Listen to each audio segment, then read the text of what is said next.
இப்ப ஹீரோயினும் ஹீரோஸன் அக்ரிமெண்ட்ல சைன் போட்டதுனால முன்னாடி ஹீரோ என்னெல்லாம் வேலை செஞ்சுட்டு இருந்தாரோ அது அப்படியே இப்ப ஹீரோயினும் செய்ய ஆரம்பிக்கிறாங்க.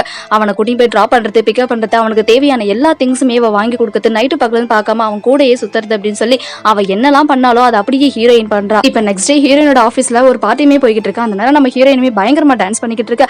அங்க ஒரு 4 பேர் நம்ம ஹீரோயின் கூட பயங்கரமா டான்ஸ் பண்றாங்க. நீங்களா யாரும் புதுசா இருக்கீங்கன்னு சொல்லி ஹீரோயினுமே கேட்ட, அவங்களா நான் சொல்லி தான் வந்திருக்காங்க அப்படின்ற மாதிரி ஹீரோவுமே நம்ம ஹீரோயின் கூட டான்ஸ் பண்ணிக்கிட்டு இருக்காரு. இவங்களா யாரு எதுக்காக வந்திருக்காங்க அப்படின்ற மாதிரி கேட்க, இவங்க எல்லாருக்கும் நான் கடன் தரணும், அந்த காசெல்லாம் இப்ப 4 மாசத்துக்கு நீ தானே ரன் பண்றேன்னு சொன்ன, அதனால தான் இங்க கூட்டிட்டு வந்திருக்கேன் அப்படின்ற மாதிரி சொல்ல, எங்க யார் யாருக்கு என்னென்ன கடன் வச்சிருக்க அப்படின்ற மாதிரி சொல்லி கேட்கும்போது இப்ப எல்லாருமே அவங்களோட கடனை சொல்லிக்கிட்டு இருக்காங்க.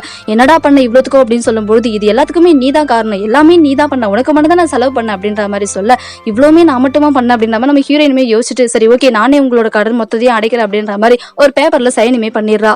இப்ப அவ சைன் போட்டதுல இருந்து எல்லாருமே போன் போட்டு எப்ப டிப் காட்டுறீங்க அப்படின்ற மாதிரி சொல்லி கேட்டா, இப்ப இவளுக்குமே என்ன பண்றதுன்னே தெரியல. சரி ஓகேன்னு சொல்லி அவன் வாங்கி கொடுத்த திங்ஸ் எடுத்து போய் வித்து எதனா பண்ண முடியுமான்னு சொல்லி அந்த கடைக்குமே போறா. இப்ப அந்த ஜுவல்லரியும் எடுத்து வச்சுட்டு, இதே ஜுவல்ல இந்த கடையில தான் 50,000 ரூபாய்க்கு வாங்கினேன், இதை எடுத்துக்க முடியுமான்னு சொல்லி கேட்டா, இப்ப அவங்களுமே கண்டிப்பா எங்களால முடியவே முடியாது அப்படின்ற மாதிரி சொல்லிடுறாங்க. வேணும்னா 2,000 ரூபாய்க்கு எடுத்துப்போ அப்படின்ற மாதிரி சொல்ல, கொஞ்சமாச்சும் மனசாட்சியோட நடந்துக்கோங்க அப்படின்னு சொல்லிட்டு அதே ஜுவல்ல வாங்கிட்டு வெளில வந்துடுறா. இதை பாக்குற ஹீரோவுமே, என்ன நான் கொடுத்த பொருள் எனக்கே வா அப்படின்ற மாதிரி கேட்க, இல்ல புது ப்ராடக்ட் வந்திருக்கு, அதை தான் பார்க்க வந்தோம் அப்படின்ற மாதிரி சொல்லி அங்க இருந்து போயிடுறா.